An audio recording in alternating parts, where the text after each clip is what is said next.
Hi, welcome to the mic. I'm Killeen. On today's episode, something a little different. We have Matt from Golf Sidekick joining us. Matt is a great bloke who I met last year overseas.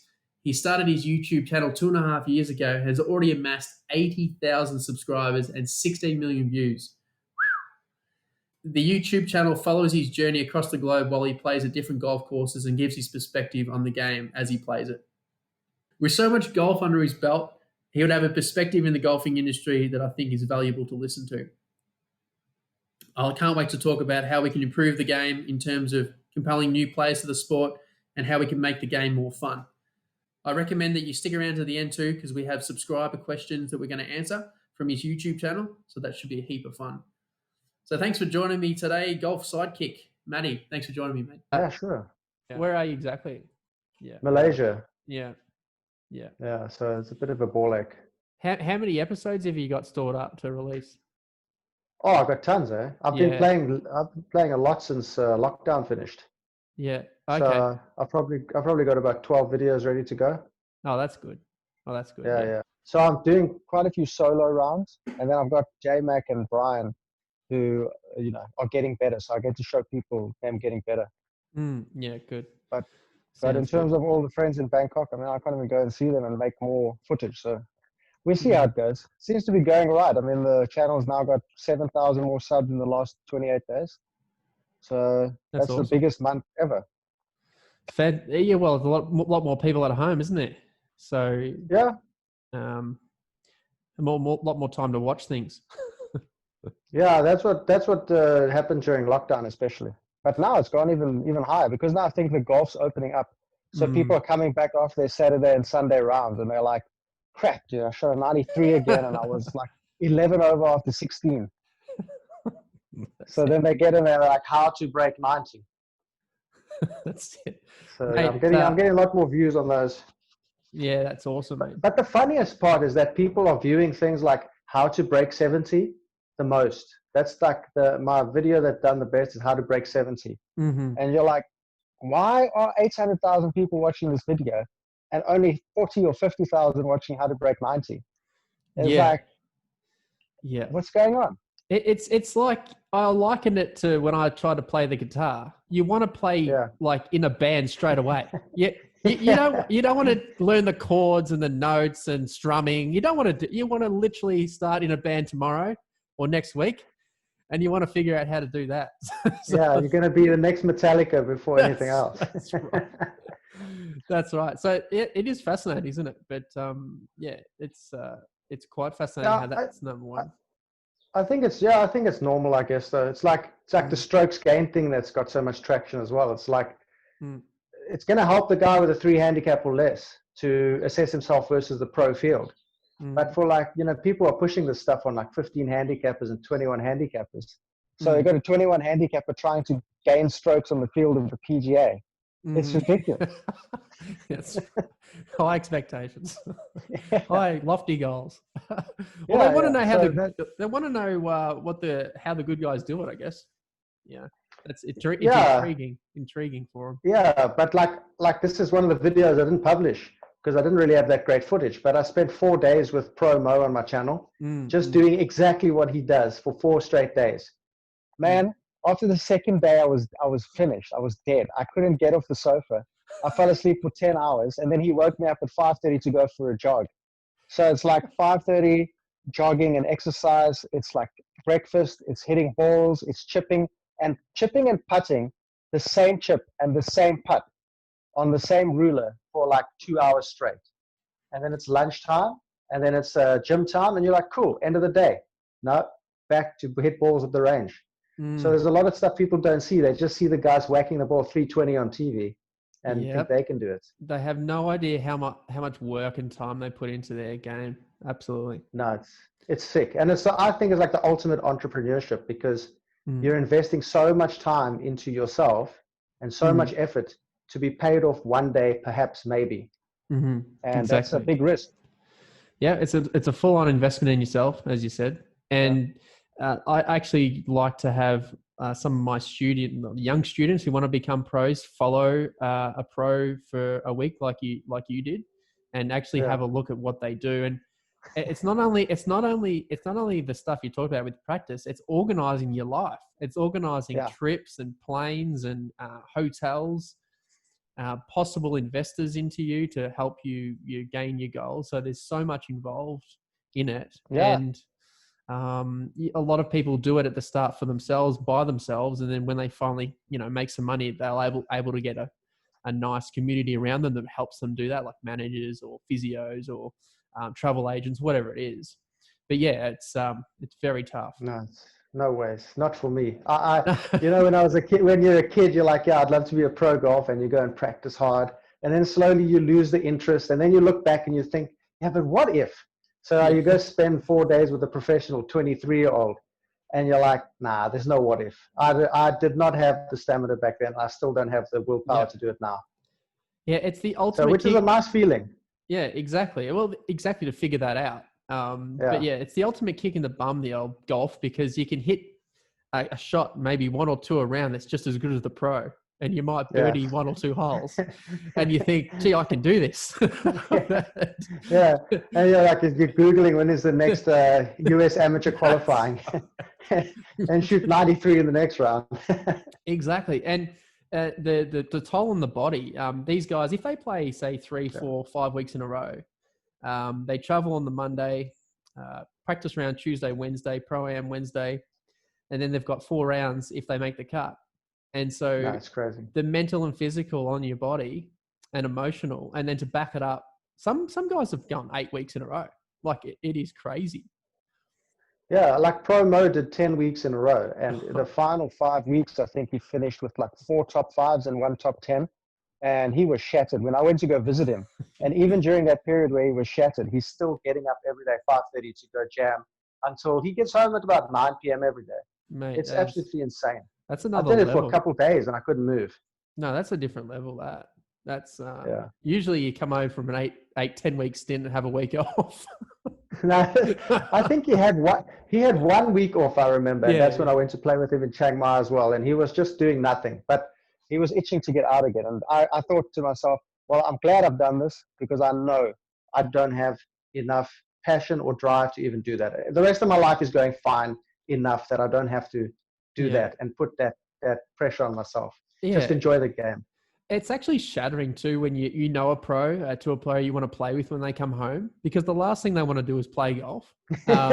It's really annoying. It's like you're raring to go. I want to play with this tour professional that's really good, and he's a good fella, and he's like, mate, I don't want to look at golf, feel golf, touch golf for at least the next week. Yeah, that's one of the things I was quite appreciative with him, and also Golf Every Second of the channel, is that they actually just played and there was no complaints. They had a good time.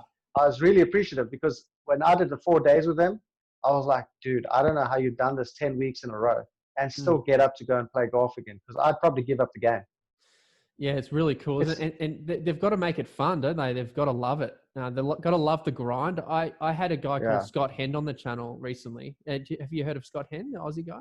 Yeah, he used to be quite involved in Thailand in some company up here, I remember. Yeah, he's one of the Asian Tour's all-time best. He's got a lot of wins and 10 wins and so forth. But what he said, you have to love the grind. You have to love getting out there and grinding by yourself to make it in the sport.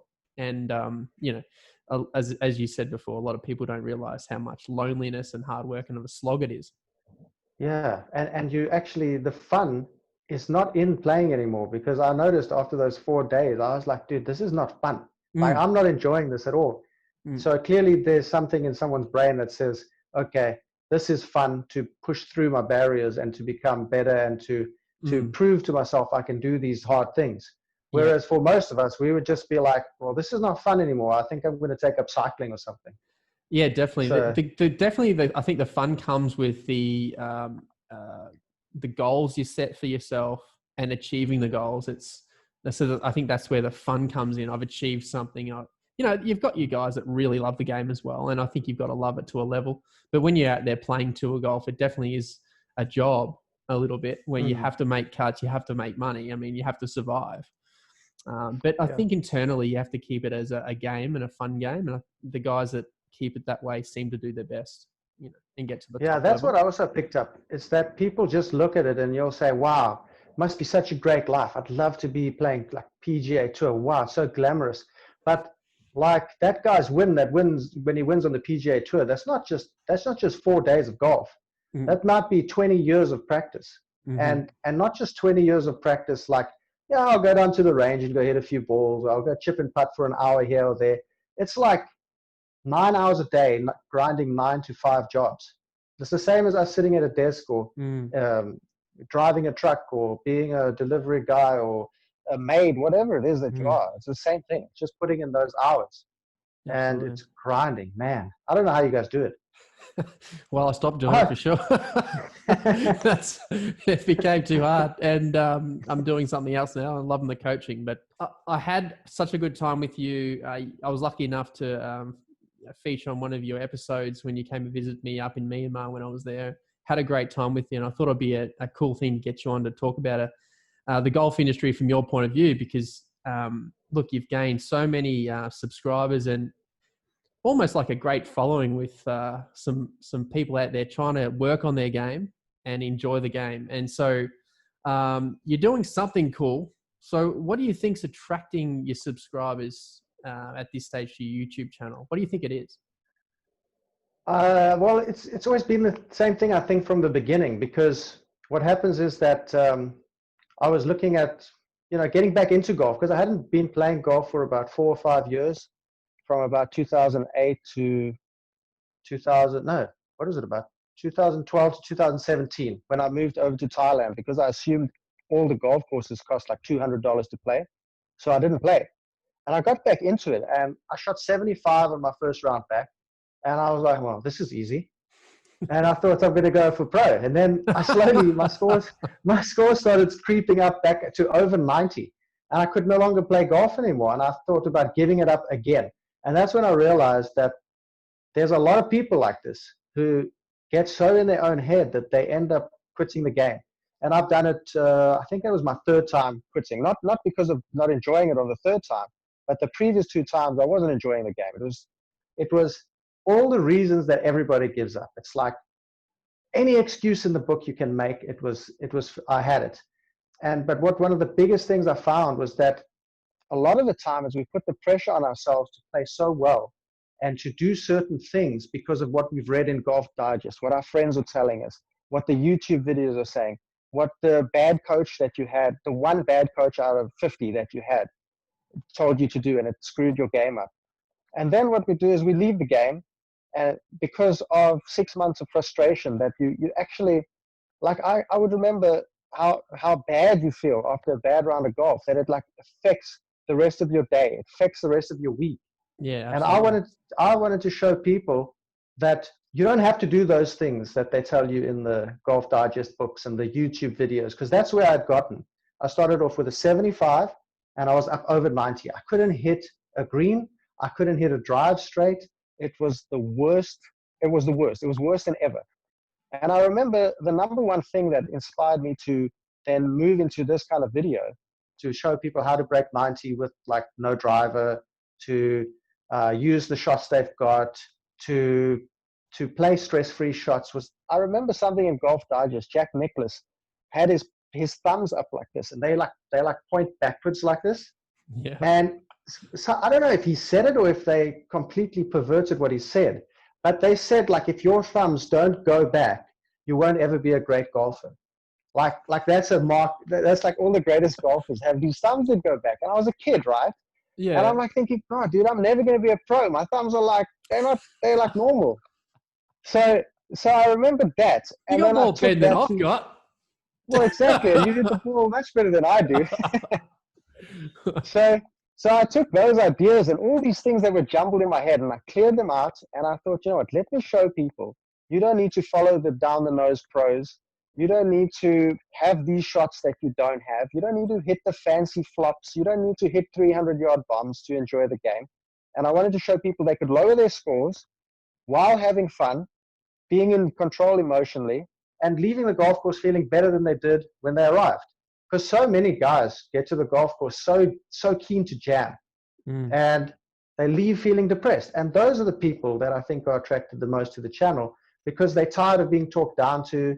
They're tired of being told, you're never going to be a good golfer if you don't have this shot, if you don't have this characteristic.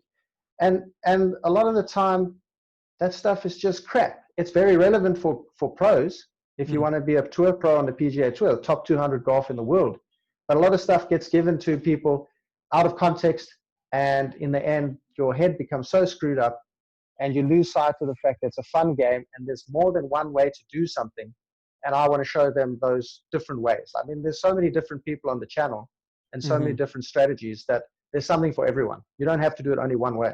Yeah, very cool. And has your strategy or what you wanted to try and present to people changed since the first video you did, or has it remained pretty consistent? It has to have, because my first ever video was me trying to break 90 because I couldn't do it with all my clubs. So I took 6 iron down, and I made a video on how to break 90 with a 6 iron down. And that's all I hit around the golf course. So I did that, and then I started hitting the range and starting to work on some longer clubs. And then it's kind of morphed the strategy into focusing on different skill levels, because as I got better, I started to notice that my strategy had to change. So for people who are struggling to break 100, you probably don't need much more than a 7 iron in your bag. And if you do have more than a 7 iron in your bag that works reliably, that's an ultra bonus. And you can actually move through the skill levels quicker. But then I started getting under 90 again in the 80s. And then I started to realize I don't need to hit the driver that much, but my 3-wood works. And then I started working on the 3 iron, and that started working. So now I start getting closer to the green. And instead of hitting longer clubs into the greens, I'm now hitting shorter clubs. I'm missing less greens, so my short game is less being leaned on to save holes. And now I'm at a stage now where I've got down to single-figure handicap again, and I've introduced the driver back. And the driver and a nice 3-wood and a hybrid. So now I have the ability to go for par 5s into, I have the ability to hit even shorter clubs into the green. And then with that, because it's so 4-dimensional, now I'm not missing so many greens, but I've got longer putts. So my putts go up, my scrambling goes down, and it looks like I'm playing worse in my short game, but I'm actually playing better because of my approach game. So it's very complicated, but the general story for everybody is the same. You don't need many clubs to break 100. To break 90, you need to increase the distance off the tee a little bit, work on the short game. Once you get under 90 to mid-80s, to get under 80, you're going to have to hit a little bit longer off the tee, maybe a 3-wood or something, and you're going to have to get even better with a short game. And probably also mainly the putting, because I notice, and thinking. People do not think on a golf course. It's the number one thing I found between me, J-Mac, and Brian on my channel. It's just the thinking. And then when I played with you, I noticed as well. And you and Promo and Jackie, everyone on my channel who are professionals, the number one thing that separates, like, for example, you and me and J-Mac, who's now breaking 80, and me and you, is just the thinking. Like, you would just describe, when you're looking at a shot, you've got like 17 variables going through your head. Whereas a high handicapper doesn't need to do that. It's nice that for him to be aware of 3 or 4 of them. But that's what the progression is. You see from high handicap thinking of 1 or 2 copy-paste golf thoughts all the way down to you, where you're thinking of 15, 16 different variables and making a club selection. And that you can only learn by experience. Yeah, absolutely. And that's experience, as you said, experience and skill level. So once you improve that skill level, you look for different things to improve. And a lot of those different things become, things you've never thought about before. Maybe what is your second shot, or what's the result? If this shot goes good or bad, where's the next shot coming from to help lower your score again? Yeah. So that's the main thing I was talking about for a while as well, is think back from the green. So that's a concept that's obvious to most people who have got a certain skill level and are shooting a certain score. But to a lot of people who've never broken 100 or 90 or even 110, they've never heard that before. They just heard bam, bam, bosh the driver right up as far as you can. And if they've listened to anything about strokes gained, it's like, go as far as you can with the driver. Doesn't matter if it's in the trees or not, it's always better than shorter. But they've never heard, okay, cool. So what if you have a hole, and every single hole you can have your comfortable shot into the green? For example, you are really good at a 100-yard 9-iron as a 105 shooter. No one's ever described to them that just get the ball to that position almost every time, and you're going to easily slash shots with your score. So you're planning from the green back to the tee, and that gives you the freedom to do other things instead of only hitting your driver, instead of only hitting the shots that you're told to hit. And it makes you start the thinking process and the planning process. And then, like you say, when your skills get better, you can plan even better with a more variety of shots. But that's a unique concept that would, like, to you and me, would be like, oh, duh, of course. We want to hit, like, you want to hit your lob wedge in from 98 yards, and I want to hit my 54 from 105 yards. Like, if we can do that every hole, we're gonna be happy. But some people have never been told that. So that's part of the concept of the channel as well, is to give people these enlightening ideas without talking down the nose to them as if it's like some, strict, highly technical concept. It's just common sense. Yeah, I love what you said about breaking 190 and 80 and 70. Those ideas about becoming better to break those scores. But when you definitely start, you want to really keep it a little bit more simple. And you don't. The rules say you can have up to 14 clubs in your bag. You don't need 14. And so, we're sold 14 clubs, but definitely what you're saying is so true. There's a cool pro out locally in Melbourne that just gets people in the game with one club. So they play with a 7-iron the whole way around, even putting with the 7-iron, which Sandy Jamison. I want to give him a bit of a shout out. So I think that was a really cool thing for a beginner to do, is just focus on one club. Well, that's one of the videos I want to make in the future as well, because I've started playing left-handed as well, just to prove that the concepts work, because I'd never hit a ball left-handed. And after the second 9 holes I ever played, I shot a 49 for 9, just purely using 7-iron, 4 hybrid, sandwich, and a putter. And I thought to myself after that, yes, for beginners, just give them a 7-iron. Literally, chip with it, putt with it, play the whole round with a 7-iron, because it's the easiest club to hit and it goes far enough and you can enjoy it. And then as you get better with it, then you can start introducing the wedge for easier chipping, and putter for easier putting, and then a hybrid for a longer tee shot. And I would bet that 80% of people who went out with 4 clubs who can't break 100, if they went out with 4 clubs, they would break 100 within a couple rounds, because of the paradox of having too much choice and being sold so many lies.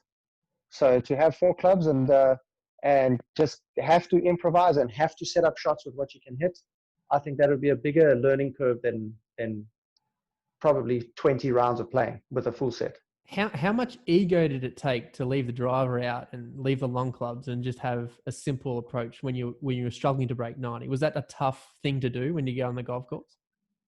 Well, it's difficult because, like, when I started making the videos, was a period in my life where it was about getting rid of ego. Yeah. So yes, before, let's say if I struggled with the driver before when I was playing regularly, that would be a big struggle. Like, you feel like a wimp and you're getting ragged by your friends. But for me, it was pretty simple because I was on a mission to improve the game and improve my game. And for me, it's pretty easy to do because, like, I don't like the feeling of hitting it way right into the water or to the bushes, because on Asian golf courses, as you know, there's water everywhere. Is there anything more debilitating than losing 5-6 rounds of 6 balls per round? No. So it was pretty easy for me. And the people I've seen who have adopted the same approach, it was a bit difficult to let go. But once they do, man, they really start to love playing golf. And that's what I found, is that I actually enjoyed it more. And then once you get better at the other clubs, you start to lose all the headworms you had with the bigger club, like the driver. And then when you slowly start to introduce it back into the game, it becomes easier to get in play. But for me, no problem. For a lot of people, though, that's a big issue, getting rid of that driver. So just for the record, so you weren't breaking 90, so you playing off about 20 handicap. So using these concepts, what are you down to now, averaging? I don't know, but I think it's probably about a 2 or 3. Yeah. But I always say 5 to be safe. But I mean, I rarely shoot over 80. If I do, it's when I'm not into the game. It's because of something else, like something external. So I'd probably say a 2 or 3. And how much are you playing a week? Now I play maybe once or twice a week, maximum twice a week. Yeah. So not ridiculous Practice-wise, amounts. Not ridiculous amounts. no. Yeah. No, I never have because I don't like practice. So, I moved in Bangkok closer to a driving range that was like walking distance. And for the year and a half I lived there, I went to the range once in the first week because I just don't like it. So I like to play on the course, and being out here in Asia, because it's quite expensive, I don't get on the course that much because in the West, I mean, you can get a membership and have like green fee paid for the year. You just rock up and get on the course. So if I was in the West, I'd probably be playing 3 or 4 times a week. Yeah, I think what you're saying is true, though. A lot of people don't have the time or want to practice. So do you think that's the audience you've gathered? Do you think that's more the people that don't really have a lot of time to practice and want to improve their golf and have more fun? Yeah, I think so, because that's exactly what it is. You know, people living high stress lives now. They've got lots of work to do. They've got families, and that's exactly the point. Is that the down the nose pros are teaching people shots that they need to spend like 100 hours practicing, whereas the concepts I'm trying to show are things you can go straight out tomorrow and just go implement them. It's very simple. It's just leave a few clubs at home that are bad for you, hit the ball as far as you can with the tee that goes straight enough, and plan the shot into the green to be your most comfortable. And then when you do have time, just practice the short game. That's all. That's pretty much the whole philosophy. Yeah, the idea is to try and get people to have more fun playing golf. Now, do you think that's come about by people not thinking so much when they're out there? They're able to sort of enjoy the experience of the golf course, see the birds fly, the wind, feel the wind, and experience the golf course they're doing instead of being in their head all the time. I think there's a few parts. There's some part like that where you're just outside enjoying the time with your buddies, and you're just having a laugh, which is actually kind of why I play golf. So I enjoy that part. I like being in nature. I like being outside when it's quiet. I can escape people, especially living in Bangkok for 7 years. It's like just full of people. So when you can get on a golf course, it's really quiet. But I think the one that's people don't quite realize why they're enjoying golf now is because they're actually thinking before a shot, making a plan before a shot or before a hole, and sticking to that. And that control of your emotions, actually, because you're in control, brings you some kind of happiness. When you lose control, that's when you start getting emotional and you start getting a bit mentally unstable. And when you're on the golf course, it can spiral very quickly, especially with amateurs, because we don't understand that the next shot could be the best of your life, or the next hole you can just recover. Every shot in front of you is a unique one. So I think that concept of thinking before and giving every shot its own attention and the respect it deserves gives people the control back and that emotional stability back. So when they finish a round, they go, wow, I executed like 80% of what I wanted to do, and I never went into the negative death spiral of golf thinking. So using your concepts that you mentioned, if someone went out tomorrow, what do you think they could literally take off their score if they just came out and decided to do what you're saying? If they had to watch something like the how to break 90 videos and the how to break 100 videos, just by watching only those ones on the channel, they could probably take off, I would guess, up to 10 shots. Wow. Just 10 shots. I mean, it's literally that easy, because what I'm telling people is to avoid blow-up holes, which is what really kills your score, is to avoid making the mistakes. And you avoid making the mistakes by making better decisions, playing to your abilities and not to the abilities someone else told you to play to. So I think they could do that. And if they put a bit of short game practice in, a lot of guys are making 6, 7 3-putts around, and just eliminating 5 of those, you've taken 5 shots off alone. So spending time on the short game when you do have time, but just taking the concepts of the videos of planning a hole, playing your abilities, your favorite shots, leaving the bad clubs at home, man, up to 10 shots, easily. I played with one guy. He shot his best. First time I ever played with him in Thailand. His name's AJ. He shot a 49, breaking 50 for the first time. His previous best for 9 holes was 56. Wow. So he took 7 shots of his score, and in the end, I think we broke his best ever score by something like 11 or 12 shots. Mm-hmm. And it's just purely by, what are you going to do here, AJ? And he's like, I'm going to hit this shot. And you're like, well, you don't have that shot, because even I don't have that shot, and I'm playing off a 4. Mm-hmm. So where then I got him to think a bit differently in terms of like just bailing out in the right area, not hitting this stupid shot. Because like I always say, above a 6 handicap, there's no hero shots, just stupid shots. And if you can get rid of those stupid shots, that alone can save you 3, 4, 5 shots around. Yeah, and with this philosophy you've come to, you've obviously done this through the way you've played and how many rounds you've had with different players and trialing and erroring. You've played with a lot of coaches and tour players. So with that information, have you sort of concocted all what you've learned over the time and put into play, and that's how you've sort of come to this? The main influence is old men. That's the main influence. Like if you go play with an old guy who's been playing the same course for 20 or 30 years, and you're a mid to high handicapper, that's where you're going to learn the most. I mean, that's where the foundation of the way of the player comes from. But then, like as we talked about, as your skill level gets better, then you have to start to morph into playing more like a coach. The coach would tell you if you watching the coach play. But that's where it started, because I used to play at a golf course in South Africa called Parkview Golf Course. And I used to play with old guys because I was a student and no one else was around the course except old guys at 6 a.m. So I'd play with these guys and I'd learn to play the golf course like them. Obviously, I have longer distances, but using their same techniques of missing in the right places, leaving my comfortable shots and staying on the fairway, I got down to a scratch handicap, literally playing with old people. And then what I slowly start to learn is now to get even better than that, you need to start listening to the coaches and the pros on how they play the game. Like I say, you guys focus. The number one thing I've seen is you guys focus on the lie of the golf ball, which I think is one of the main differences between handicap levels. So those are the kind of insights that I found with the pros and the coaches. But the higher level stuff like that is more applicable to the lower handicaps. I mean, of course, the coaches know how to coach everyone down and score. But when I play with them and observe them to see the differences, the main difference is very high level stuff that is far beyond the comprehension of someone like a high handicapper. So it has morphed my own game, but it's not really morphing my influence on high and mid handicappers. That still goes back to the basics of old man golf. And do you think the role of a coach should be a little bit more out on the course with mid to high handicappers? Do you think that would bode more well for their progression? Yeah, 100%. I mean, like a lesson's great, but like my sister went for her first ever lesson with a coach, and the first thing she said was like, great, I can hit a golf ball on the range now, but now I want to see how it works on a golf course. So she wanted to book immediately an on-course lesson.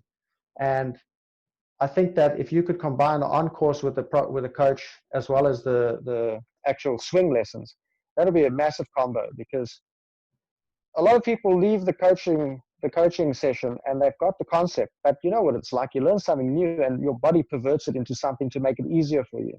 So the next time you go see your coach, what you've learned is like you've turned it into something wrong. So I think if a coach had to combine just coaching in person, accepting videos from the student as they go to the driving range and helping them, and then on-course lessons, I think that's a formula for, you could go from a 20 handicap down to single figures in probably 6 months if you dedicated the time with your coach. I completely agree. If a coach doesn't have a minimum of one playing lesson in their program, they're not doing the right thing. 100%. There is so much difference between hitting a golf ball on a mat into a driving range that's 60 meters wide to hitting to a pin that's over water with wind off the right. So when there's something on the line, your mental's got to be ready for it. So definitely having more experience out in the course, doing it in that environment, especially when, as we mentioned before, a lot of players don't have a lot of time to practice. And they want to enjoy the game, get better, but they don't have the time to really upskill themselves at home or work on what the coach has said. So, I tend to agree. That is something that especially when it comes to coaching, because people always ask me, because I've said some people on the channel have gone to a coach, and I always say, if you can't get the ball off the tee, if you're in pain, if you don't have a one-way miss and the ball can go anywhere at any point, and you're trembling over the ball, you have to go see a pro. There's no other way. Don't go on YouTube. Don't go on the Golf Digest books. Go see a professional. But then what a lot of people are scared of is going to see a pro and going to that guy who's going to give you the stack and tilt is all he teaches. He's going to give you the Adam Scott only. They're going to give you only this one technique. You have to hit a draw to play proper golf, only draws. And then they go and they get told all these fandangled ideas, and that's what they're scared of. But so what I would suggest to people is if you go to a coach and he hasn't helped you in the first hour lesson massively, and he's just pushing you to buy a package of courses, a package of lessons without actually helping you, then you need to be a bit wary. So my philosophy is always a coach needs to help you in the first hour massively. So if you're hitting a huge slice, if he can get you to hit a small slice or a big hook, that's great. But if he's telling you, oh, there's something wrong with your wrist angle and you have to stay on plane and we're going to have to do this and that, but you need a package of 10 to get it done, then I'm very skeptical of people like that. And also coaches who are able to go onto the golf course and play with you sometimes without charging, just going for a social round for 9 holes, giving you a pointer here and there. I mean, these are the guys you're going to go back to and recommend. So for me, if the guy is really into helping people, you'll pick up that vibe, and you pick up a vibe with the person anyway. And it's the same with anything in business, in life, in relationships. If you like that guy and he comes across in a way that he communicates properly to you, you're going to click and you're going to trust what he tells you much better. Don't be selling in the first lesson. Don't be pushing stuff onto the customer because it gives that feeling. And I think that's what turns a lot of people off pros. So when you meet that guy who's just wanting to help and has a passion for the game, what a difference, man. It changes your whole life. Like Brian, he's been to this guy, David, here at the Elks Club. And dude, he was hitting pop gun 120-yard shots with every single club in his bag, way right. And he couldn't play golf. He was going to give up. This guy helped him in about 20 minutes, had him hitting it with a little draw. And that's the kind of coach that I'd recommend to everybody all the time. Yeah. He goes on the course. He goes on the course with him for social rounds. And like, that's it. It's like easy life. Yeah, for sure. I would say if someone was going to a coach and they wanted to really improve and they've got time to improve and they've got hours to put into their practice, definitely changing techniques and different positions may work. I would challenge you on that part. But definitely if someone is coming to you and they don't have time to practice and they're looking to improve, I would agree with you 100% on that. So the coach should really sum up what the player would like to achieve and what sort of time frame they've got to practice. That is a big key and a big question that should be asked. Because if there's no time to practice, then these technique changes shouldn't be implemented, and it should be more about golf course. Okay, what are you doing at this moment? I mean, if it was up to me, in my programs, the first thing I would do is actually go on the golf course with the player, because the player themselves, I find, don't even know where their best part of their game is, where they're good at, what they're not good at. So when they describe something to me on the driving range, and I eventually go out and play with them, I've found that, well, actually, you're not that bad at that, or you're losing a lot of shots doing this, or so there's definitely the first time I want to see someone, I would love to go out and actually on the golf course and play 9 holes with them. But imagine if every coach was like that. That would change the whole world. Yeah, and that would be great. But I agree. Like if you got time and you have time to dedicate to changing your swing and to actually getting your game in order, that of course, you have to keep going regularly. You have to keep doing the checks. If you have a goal in mind, like if you want to be a scratch player or something, you should definitely dedicate time. But for example, like if you are having a shit time on the golf course and the ball is spraying everywhere, it's not even getting off the tee. You're hitting freshies. You don't know if it's going way right or way left, and then you hit one down the middle when you aim it in the wrong position. Then like that instant fix to just get you not screwing it up. That's right. That's life changing as well. And I think if you're in such a bad state, like I'm not, right? So if I go to a coach, I want to dedicate time to getting that driver working both ways. I want to shape the ball both ways effectively. I can fade it, but I can't draw it so nicely. So those are the things I would do and dedicate hours and hours to it. But if I'm a guy shooting 115 who used to shoot 95, man, I want something immediately to make me start playing again.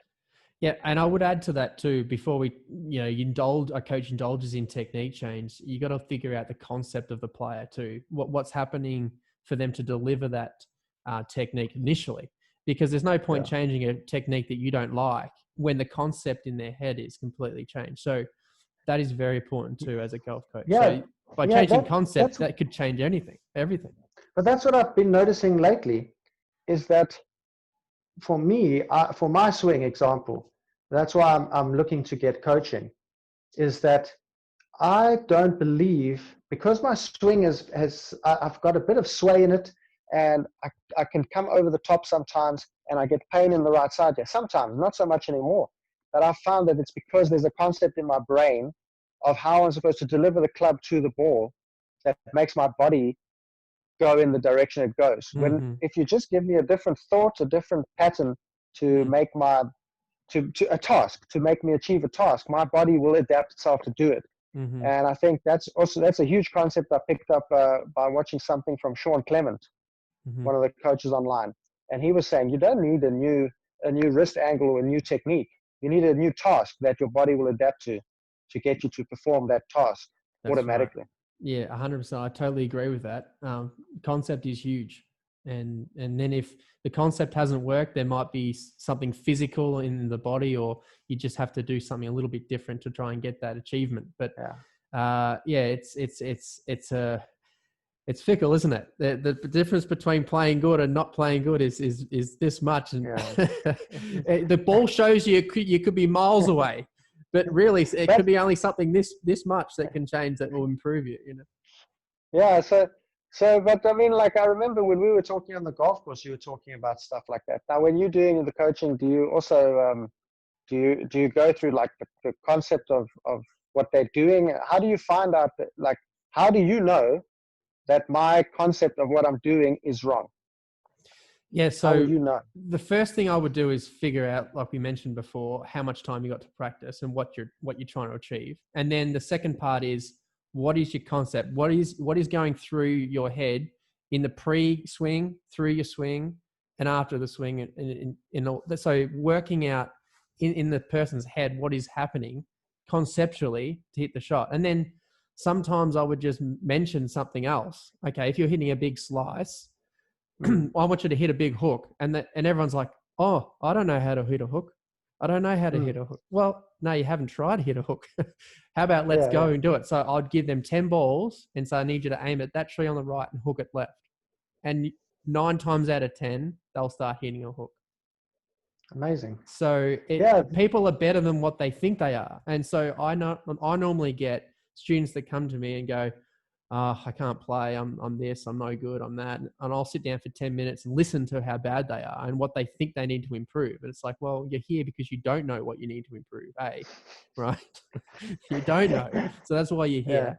Yeah. And the second one is, you've got all this stuff going through your head. I mean, how are you supposed to deliver the club on the ball with any significant purpose when that's all going through? So the first thing is to just gouge out what's happening mentally and the concepts going into the shot. So some people don't even realize the idea behind what the golf club does to get the ball in the air for you.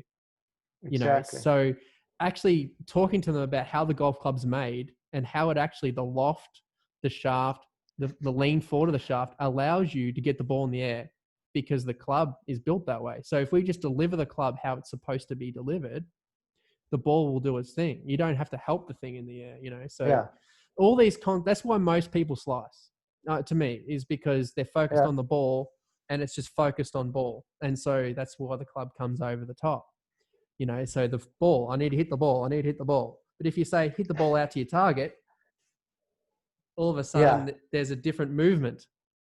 Yeah. But also now you mentioned, like, people coming to a lesson and they're like, oh, I need to do this, I need to do that, I need to work on that. One of the biggest things you have to do before going for a lesson is dropping your ego to like 0. When the coach says, you're doing that or this or that, or, whatever it is he points out, don't say, I know, because you don't know, and often one of the worst things that people do is they try and self-diagnose their swing. So like, they go to a coach and they're telling the coach what they're doing in the swing, but the coach gets a holistic view from a distance, whereas you're analyzing your swing from what you feel. And it's very different to what it looks like. I mean, how many times you see a guy on the golf course trying to smash the ball and you say, dude, you're trying to hit the ball too hard. No, I'm not. I did not. I swung easy. And you're like, show him a video on the phone, and he's like, okay, yeah, I understand. So when you go to the coach, you have to understand your self-diagnosis never ever works. It never works if you're above a 5 handicap. I don't know. But when you go to the coach, he's looking not at your individual positions. He's looking at the swing as an overall movement. And he's not saying, okay, I mean, maybe some coaches do. They like the club face and the wrist angle and the plane and P1 and P7 and P3. Maybe they're looking at that stuff. But like you've just said, they're looking at all the compensations you're making to get the club face delivered to the ball, because we all have compensations. So we start at 0, and then let's say your stance is open. That's a -1. But then what you do something on your takeaway that negates that compromise. So now you're at 0 again, because it's a +1. And you get to the top of the swing and across the line and over the top. Now you're at -2. But then you do something with your hip and your right elbow, and that's a +2. So then eventually you get back to the ball, and you've either done it perfectly and you've timed it to be at 0, or you've done 2 other bad things and you're at -2 in your compensations, and the ball's going wrong. So the pro can see the chain of events that lead to the bad result. Yeah. Whereas we, watching slow-mo swings of ourselves, are going, oh, dude, I'm going over the top, and now I've got to tuck my right elbow and clear the hips. No one knows how to do that. The pro knows how to say, feel that. Boom, it's in sync. Well, a little secret, a good coach would actually work from impact backwards. So they would work from the impact area and work backwards from there and go, okay, is this impact in a good spot? Yes, it is. Okay, well, we've got to work on power or the way it flies in the air. If it's not in a good spot, we've got to work out a way, okay, well, why is that impact condition not in the position we want? Because at the end of the day, if you want to improve your ball striking, there is a certain look that you need the club to be in at impact. I mean, whether you swing it high, low, Jim Furyk, whoever it is, at impact, if you're not in that spot, that special spot we want, we've got to work back from there. So, that's it. So you talked about the way of the player. So talk about that, because that's a new phrase for me. So is that part of what you talk about through your channel? Yeah, that's pretty much the philosophy of thinking your way around a golf course and plotting your way around according to you. Too many people play a game that they've been told to play. Like, play the game that you can play with the shots you can play. And it's not even necessarily new. People often argue with what I preach, but it's all derived from people like Jack Nicklaus and Tiger Woods, where they're the people working back from the green. Jack Nicklaus is the kind of person who would hit a driver left on the first hole, driver right on the second hole, and play a 1 iron the rest of the round, and still shoot 2 or 3 under. So there's nothing really unique about it, except I've taken all the best concepts and put it into the way of the player. And the way of the player is, like I've said, it's like you play your game, you maximize your capabilities the best you can, you avoid what you can't do until you can work on it away from the course really hard before introducing it, and then short game. Everything starts with a short game. And like I always tell people, it's like, start with the 2-footer, then go to the 3-footer, go to the 4-footer, and go to the 5-footer. We can all be as good as professionals inside 100 yards. You don't need power. You don't need to have big muscles. You just need some time dedicated to making your 3-footers, making your 4-footers, making your 5-footers. When you can make your 5-footers 80% of the time like a pro does, because we're not playing on 12 stimp greens, we're playing on 9 and 10 stimp greens. You can do it. If you can make those 4-footers, 5-footers, it takes the pressure off your short game, your chipping and your pitching. So now you know if you get the ball to within 5 feet, you're going to jam the putt. So that makes your chipping easier. So now you're not scared of chipping. And then you move back to your approach shot, and now you're not scared of missing a green a little bit or having a longer putt because you don't 3-putt anymore. And you make your 5-footers and you chip it close. So then that leaves more pressure off your driving game, because now you can hit it with more freedom, knowing if you get it around the green in 2 or 3 shots, you're going to be getting up and down. And that's the filter up effect. And that's not a new concept either, right? That's in the way of the player that I described. But I heard that from Phil Mickelson. Yeah, professionals definitely speak to that as well. That's great advice, mate. I want to move on to if golfing bodies around the world were listening to you and through your experience playing in the industry, I want to know where the industry needs to improve to enable new players to the game to have a bit more fun. So I want to talk about golf courses to start with, the experience when you go to the golf course. So you've played a heap of golf courses, heap of good ones, heap of ordinary ones, I'd imagine. When you come off the golf course, what do you enjoy about the experience the most? Which of the golf courses you look back and go, had a great time? Was it the condition of the course? Was it the hospitality of the course? Was it the customer service? Which part of the experience does the golf course need to, encourage people to play and have fun? For me, I mean, like you say, I've played a lot, and the funniest part is that my two favorite golf courses here in Johor Bahru in Malaysia, one is elite golf course, really top-notch facilities, top-notch manicuring, and the second one is a 9-hole public course that has nice greens, and it's got cow grass everywhere, and it's shabby, and the leaves are lying in the rough, and it's next to a main road highway and some council housing. But it's one of my favorites as well. And I think the main thing that makes it fun for me is the relaxed atmosphere. There's not a whole lot of, and neither of them are members courses, I guess. That also could be a thing, because members courses really do turn into the who's got the best car and the most white pants and the best pink belt. Yes. So who's got the most money? I think it's, who's got the most cash? Who's got the most mistresses? Whatever.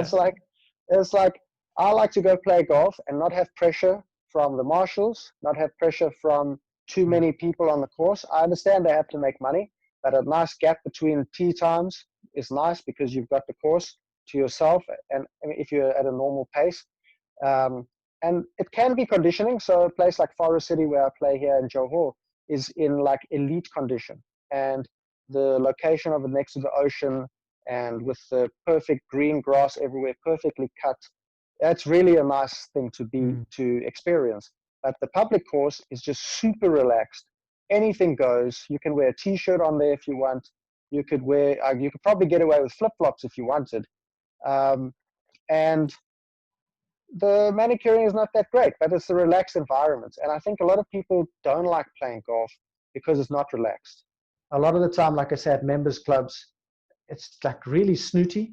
And, people are deeply into the etiquettes and the rules and the down the nose attitude. And I think that turns a lot of new players off. Oh, in my experience, beginner golfers are so scared to go on the golf course. They're like, I'm not ready, Jake. I'm not ready. I'll embarrass myself. I don't know the rules. And they really don't want to play, which I think is a huge detriment to the game. We need to improve that because I'm not sure where they get this from. It must be years of, the big pearly gates with the closed only to members sign up with, and you're not allowed in here, unless you pay all this money and you're a good golfer. I think that look and feel for the game has to change if you want to get new players into the game. Yeah. I mean, it's difficult because I know that, golf courses have to make cash to even stay open. And there's also a certain level of snootiness where you also don't want certain people in your club, like you don't want the ruffians who are going to like break your tee markers and, hit balls in the car park for fun and stuff like that. But for new golfers, I mean, maybe, having more courses that are beginner friendly, like not making them so long, not making them so full of bunkers, not making them so protected around the greens, having easier courses for beginners to play. And a place like Forest City, for example, I say it again, they have two courses. The one's a Jack Nicklaus course and the one's another guy. He's quite a good designer from China. And the second course, the classic that the Chinese guy designed, it's brutal. If you're missing the fairway in the water or you're on a slope like this, But the Jack Nicklaus course has got bailout on the right. There's bunkers where they need to be, but you're not really going in them. The fairways are nice and wide. The greens are nice and flat. They're not on tabletops. They're not trying to all be Augusta. They're not all trying to be like a PGA standard golf course to make it like difficult just to make pros shoot over par. And I think that difficulty and lengthening of course and the shaming of calling it like ladies tee and grandpa's tee and men's tee and championship tee. It's like when you start the game, you want it to be easy. You want it to be fun. You don't want to go out and play, like the Bethpage Black off the tips. You want to play like off the ladies' tees at the local club from 5,000 yards, you know? Yeah. And I don't think enough of that is done. And if you do that, well, your score didn't count. That's not golf. You've got to play off the whites. That's right. The rules definitely need to be relaxed a little bit, especially compared. I understand elite golf courses or professional golf rules. I understand they need to be adhered to if you're playing for money. But in terms of amateur golf, they don't need to be the same rules. And in golf, they're the same. You know, whether you play professional or amateur, I think it's ridiculous. So they've got to definitely ease up. You can't use a belly putter as an amateur. I mean, how many people not play golf anymore because of that rule? Why would you put that rule for an amateur? Well, exactly. It's just ridiculous. Well, like I play with my sister quite a bit, and she's been playing about a year and a half now. But when she first started playing, she couldn't get out of a bunker, like most people. And I just said, we're not playing the British Open. Take 3 practice strokes in the bunker. Just hit the sand. Practice slapping the sand. And then after she did that, she started getting it out. And then she started going down to 2 practice strokes and 1 practice stroke. And now she's a machine out the bunker. And a lot of things are like that, you know, on the golf course, where the rules apply to pros. And now they're talking about like reducing the distance of the ball and the clubs. Yeah, cool. Do that for the pros. But for us, you know, the old guy is hitting at like 230 now, where he used to hit 190 with a new ball and a new club. He doesn't want to play golf anymore. I completely agree. I completely agree. If they're going to roll back the ball, okay, whatever you want to do, that's fine in the pro ranks, whatever. But yeah, doing that to the amateur ranks is just going to send people into early retirement, or they're going to leave the game. And, you know, I just don't understand why they would do that. So they have this. Yeah. And they have this thing of like conforming and non-conforming clubs. It's like, dude, if I'm playing against the old guy who's got a non-conforming driver and golf ball, he's playing those to be handicapped using those anyway. So if he's going to continue using it, he's handicapped using those clubs anyway. So keep going. I mean, if the dude's now hitting a 235 when he was hitting 180, man, I'm so happy for an old guy like that. He's got his like vitality back. Right. Yeah, so, I totally agree. So that's right. Each golf club have got to assess what golfers they've got there. I know where we was at my old club. It was a good opportunity to relax some rules. So I was able to allow groups of 5 if the golf course was not so busy, and you don't have to wear a collar and all these things that don't really matter in the end. It doesn't really matter if there's a group of 5 out there with no one else on the course. It doesn't really matter if you don't have a collar, but it matters for the person playing and the enjoyment of the golf. That I didn't send them back home. You know. Yeah, I guess it's just about like, you know, thinking of the consumer and the customer. That's it. Because most places I find, not only golf courses, but especially golf courses, they don't actually care about the customer. You know, when you walk in there, you want to like to return. You want to feel like you had a great experience and you made some requests, or you were able to do different things that you weren't allowed to do before. Like here in Asia, I don't even realize it anymore, but a 5-flight and a 6-flight jumbo flight of golfers is allowed. Like, you know, you've just mentioned that. I forgot that we can do that here without any problems. But in the West, there's no such thing. No chance. And that is true. I mean, it's like all the policies are in place, and you've got the person, the warm body at the front of the golf course saying, no, okay, no. So maybe things like that. I'm so used to playing in Asia now. I haven't played in the West in about 6-7 years properly that I don't even know what it's like anymore. Mate, when you get out of lockdown, I've got to invite you down, play some Melbourne sandbout courses. You might have to wear a collar, unfortunately. No, I like wearing a collar. But we'll see what happens, because I'm Lithuanian now, but I can't get my passport because I have to travel somewhere to go get it. Hopefully you work it out. Hopefully you work it out, mate. But yeah, that's awesome advice. Now, to finish, I thought it might be fun to answer some subscriber questions that we put out to your subscribers yesterday. So I'm going to run through a couple of questions that we might quickly run through. This one's from Peter Cannon. How did you learn the golf swing? Did you take lessons, or was it primarily practice? I had an Ernie Els VHS tape, and I tried to copy Ernie Els from his tape, and that is all I did. And I literally didn't do anything else, because I used to read Golf Digest, and every time I read a tip in Golf Digest, I'd go play the round the day after and shoot the worst score ever and just go, okay, no tips. So it's always been natural, except for 2 lessons when I couldn't hit a driver at all to save my life. I went to a lesson. The guy fixed me in about 12 minutes, just told me to move the ball back in my stance, shot 72 the next day. And I went for another lesson year before last because same thing, couldn't hit the driver. And it was exactly the same problem, ball position. So swing-wise, nothing. This is from Stephen Giesel. More important to play excellent courses or shoot excellent scores? Excellent courses, man. I don't really care about the score anymore. Right. It's like if I'm playing on a place that's beautifully manicured and I'm putting up 90, I don't even care. I'm just watching the surroundings. Yeah. Now, this is from Lee Angus. I think we might have sort of touched on this, but how would you recommend a high mid handicapper split time between playing and practicing? I have 1.5 to 2 hours twice a week where I usually hit the range and practice green, but I wonder if one of those sessions would be better spent playing a practice 9 holes instead. 100%. I mean, if you have an executive course nearby, the par 3 courses, or do you call them mashies in Australia? We call them mashie. Not mashies, no. Oh, okay. No, so I would go to the golf course and just put down 2 or 3 balls and hit a few off the tee for 9 holes. I mean, that's my favorite kind of practice. Like, if you have 1.5 hours, go do chipping and putting only, and then the other hour and a half go play 9 holes and just hit multiple balls. And if you run out of time on the 6th hole, pick up all the balls and go home. You did enough. Yeah, I agree totally. You spend 1 hour and practice something you think you need to practice from someone who knows what they're doing, and then spend the rest of the time out on the golf course. 100%. Corey Lachlan, what is the most difficult aspect of teaching the way of the player? Or where do you get the most resistance? Or what demons are the hardest to get rid of when introducing this style? There's one, and it's the ego and the fact that I'm saying something contrary to what this person believes. So when they're standing on a tee and I'm saying, you cannot hit a driver on this hole. Even if you can hit it well, it is not a driver hole. Hit the 5-wood. What they'll actively do is they will take their golf ball and they will actively put it in a position on the tee where you can control every variable, and they'll put it in the worst position so that they top that 5-wood to go, do you see? I should have hit driver.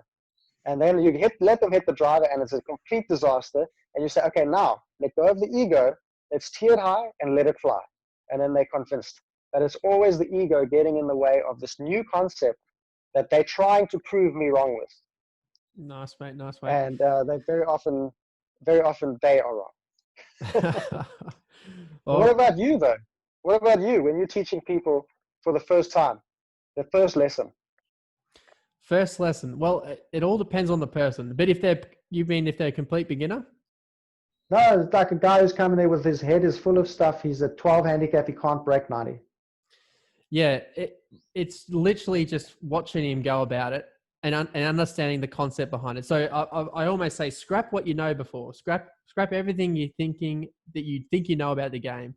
And if you're going to listen to me, you got to listen to me from the start. Yeah. You know, that's you've got to clear the slate. Otherwise, it doesn't work. If you've got 4 or 5 different opinions in your own head trying to get to the one place, it's not going to work, and you'll just go around and around in circles. But so the first thing is I've got to say, look, if we're going to do this, you're going to listen to me to start with. That's number 1. Number 2, you don't know anything about it. I do, right? And number 3, show me what you've got, and then we sort of go from there. Yeah. But yeah, it's not. You've got I've got a system where I go through. You know, I've got a system of questions and things I run through in my head, and then I've got a sort of system for the golf swing itself. So there's definitely things, but there's definitely over the experience of all the years that I've coached, you've definitely come to an efficient way of dealing with someone, and you've seen most different people come to you. You sort of understand what you. No one's really shocked me yet. And after all this time, so it's pretty similar. You've either the person is a complete beginner, which I love because the complete beginner doesn't have any issues mentally, nothing. The complete beginner comes in there and just is attracted to your eyes and is like, "What? Tell me what to do, Jay." You know. So that seems to be the easy thing. But when you've got someone who's played the game for 5, 10, 15 years and who have gone down the rabbit hole and after 2 years of denial realize they need help. Or they haven't seen or found your channel, they'll come to me and go, "Hey, I've got all this stuff, fix me." And, you know, that's where we start from. But Yeah, okay. Yeah, and you probably get the resistance, like that passive aggressive resistance where you give like an idea and they go, really? Yeah. Uh, Yeah. I'm not sure about that, Jake. Oh, 100%. Yeah. I've had some people come to me and say, this is what I've got the problem with. This is what we're going to work on. Like, this is what my issue is. Let's work on this. Yeah. And it's like, oh, okay. Okay. Right.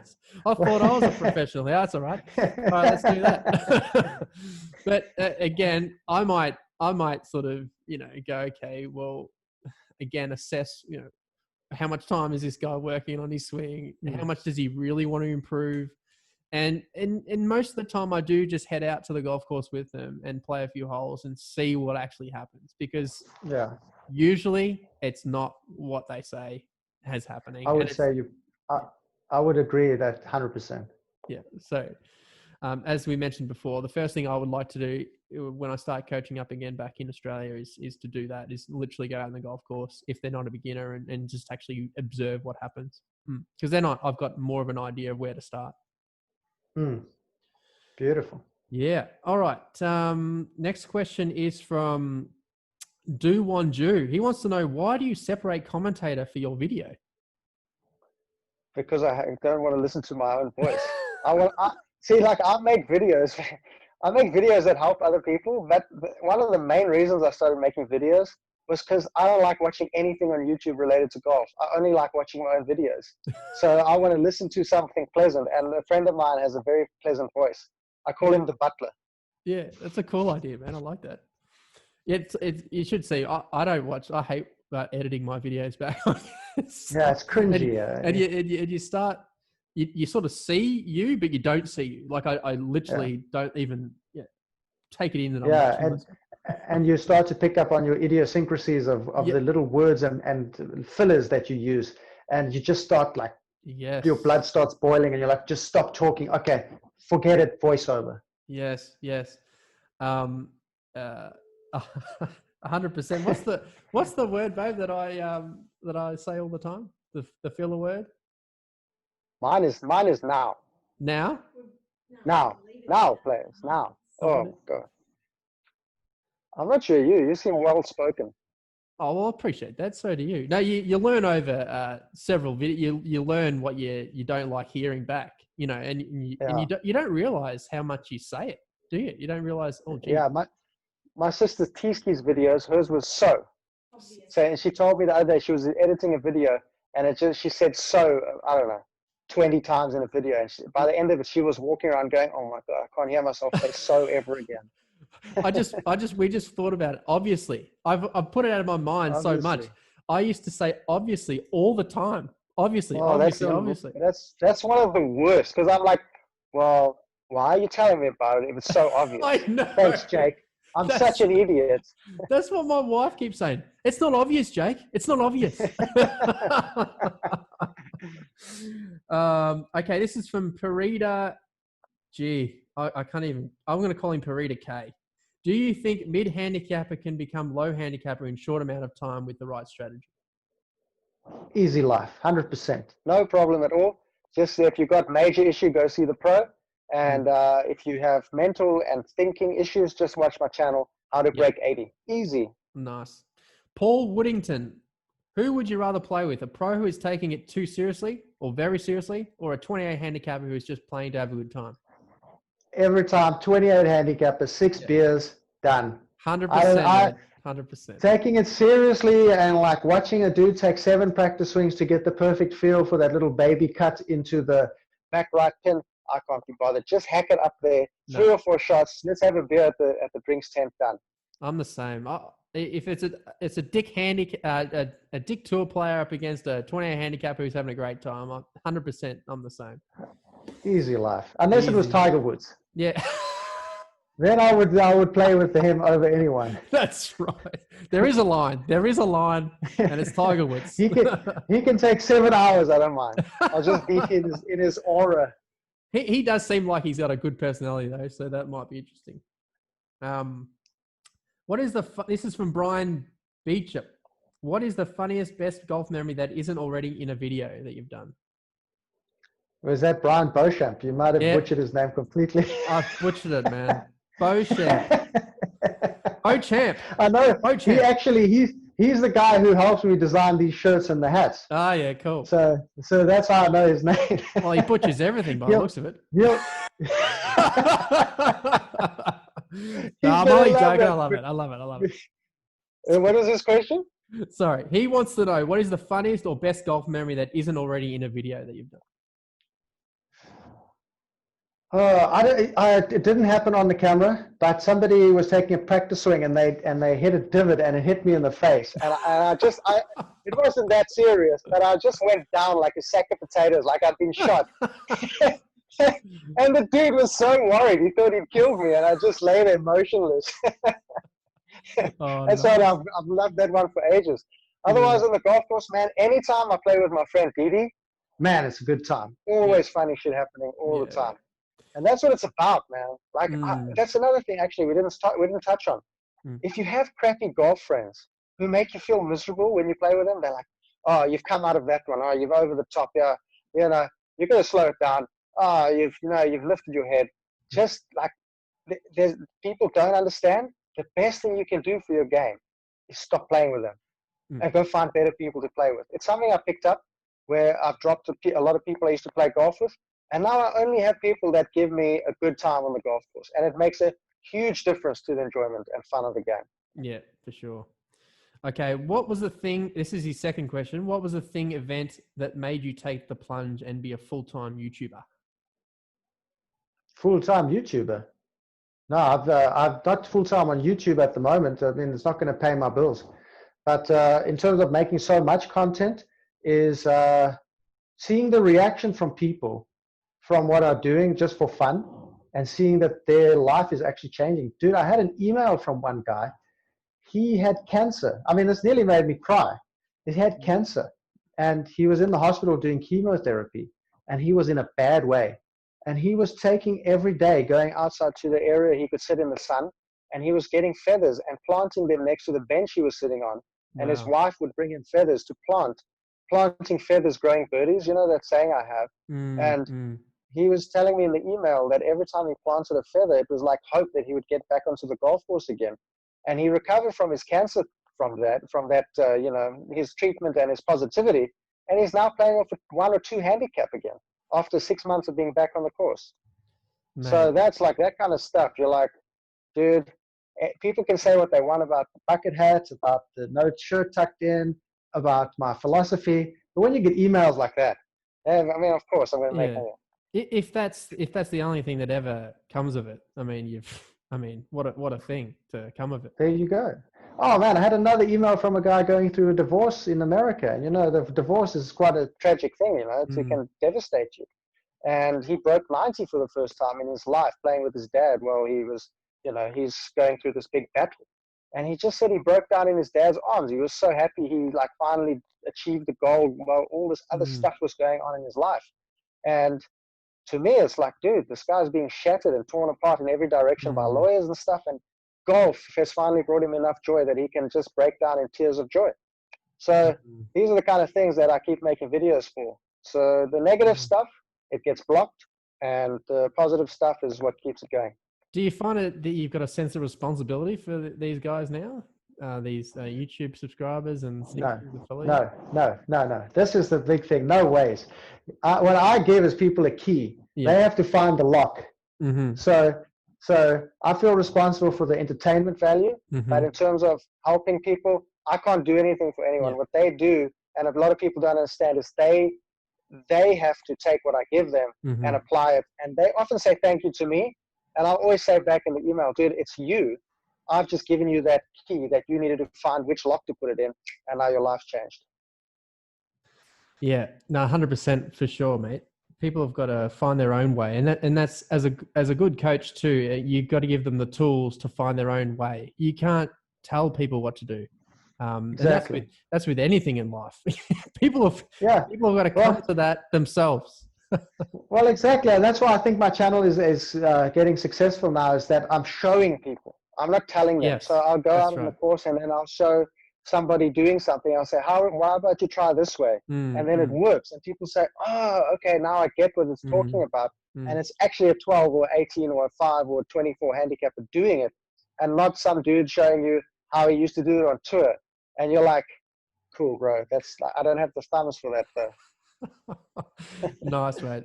This is the last one, Jody Barbary. If you were marooned on a desert island golf course, you could choose only one person to play with forever. Who would it be? Have to be careful.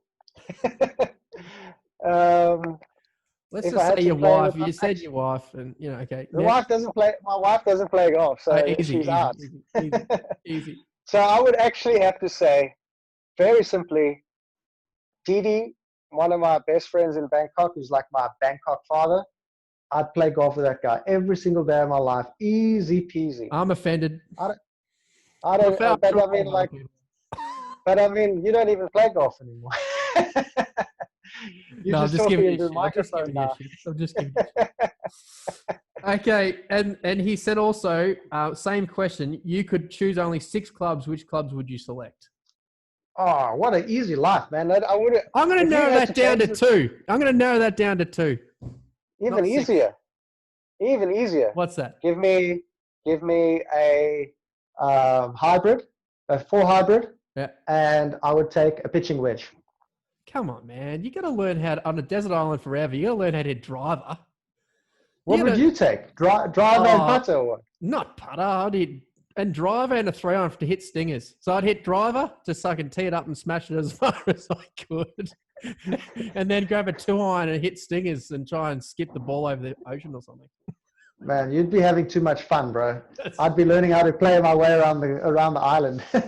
What do you think on hitting bombs? What about DeChambeau? What do you think about what he's doing, Bryson? I love that stuff, bro. Yeah, I love that stuff. Like anyone who's a bit different, I like. I mean, I don't exactly look normal. So, I mean, stature-wise, yes, but in terms of what I wear, it's a bit weird. And it takes away from some of the seriousness of golf. And if he's getting huge and jamming at 340, man, that's cool. You know, I'm very much not in the camp of people who want steroids out of Olympics and performance-enhancing drugs out of sport. I'd love a performance-enhancing league and watch people run 100-yard dash in 8 seconds and hit golf balls 400 yards and just like go 28 under par for one round. I'd love watching that. So I'm all for that. Well, yeah, say what you want about the Lance Armstrong and 7 Tour de France victories. I mean, who cares if he won 7 in a row and the guy's a legend. I mean, to me. Still did it. He's still a legend to me, dude. I got no problem what he took. Exactly. No problems. Exactly. I think it's great. I mean, the cycling hasn't been the same since back then when they were all on it. Well, I mean, of course. I mean, cycling's never been great. I mean, you know, like I always say, if you're gonna be an asshole on the golf course, just give up and go take up cycling. Yeah. That's right. Oh, mate, I've had so much fun with you. I love what you're doing with your channel and Golf Sidekick and the philosophy around it. I think you're on the right track, and the amount of subscribers that you've got is a testament to that. So I really appreciate your time. Give a shout out to your YouTube channel and where we can find you, mate. Easy life. You can get onto YouTube and just look up Golf Sidekick, and it's going to show up. Or you could just type in how to break 80, how to break 90, how to break 100, and guaranteed top results going to be my video. Watch it, change your life. Great. Send me the check later. Okay. I will, mate. And there's Facebook as well, and Facebook and Instagram. They can follow your journey. Yeah, there's Facebook. You can look up the Golf Sidekick Make Golf Fun Again group and join it if you'd like. It's a very close-knit community and very positive. It's not negative like a lot of the golf stuff out there. And Instagram is up there. I'm not so great on Instagram. I'm not so savvy, but you can see what's going on more up to date around my life on Instagram. Otherwise, when are you coaching again, bro? Because you're pretty good.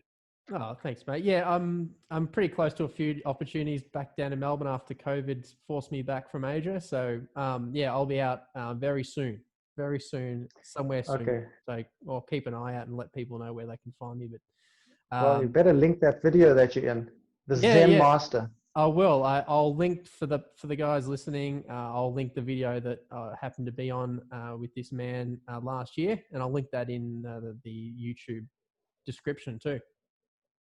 What a player, mate! What a player. Thank you, sir. What a time I spent with you, and I appreciate it again, mate. Thanks, Flair. All the best to you, mate. Cheers.